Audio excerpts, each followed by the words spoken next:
Friends, welcome to Garuda television. దివ్యాంగులపై చిత్రించే సీన్ల గురించి సుప్రీంకోర్టు అనేది కీలక నిర్ణయాలు తీసుకున్నట్లు తెలుస్తుంది.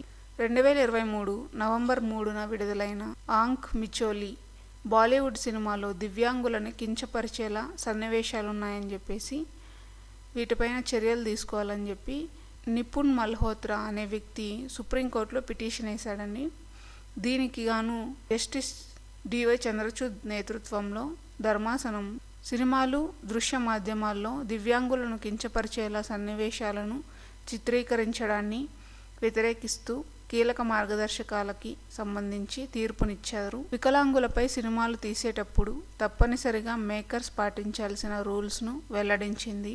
వికలాంగులు, స్పాస్టిక్ వంటి పదాలు వారిని సామాజిక వివక్షకు గురయ్యేలా చేస్తాయని సుప్రీంకోర్టు ప్రధాన న్యాయమూర్తి జస్టిస్ డివై చంద్రచూడ్ నేతృత్వంలోని ధర్మాసనం వ్యాఖ్యానించింది.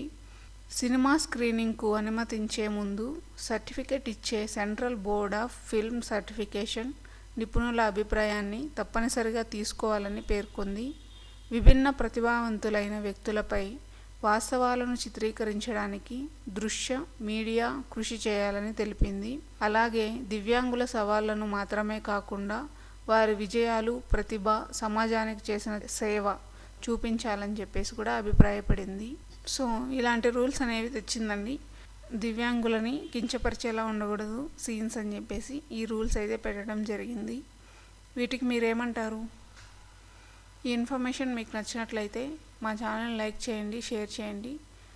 కొత్తగా ఎవరైనా చూస్తుంటే సబ్స్క్రైబ్ చేసుకోండి. Thank you.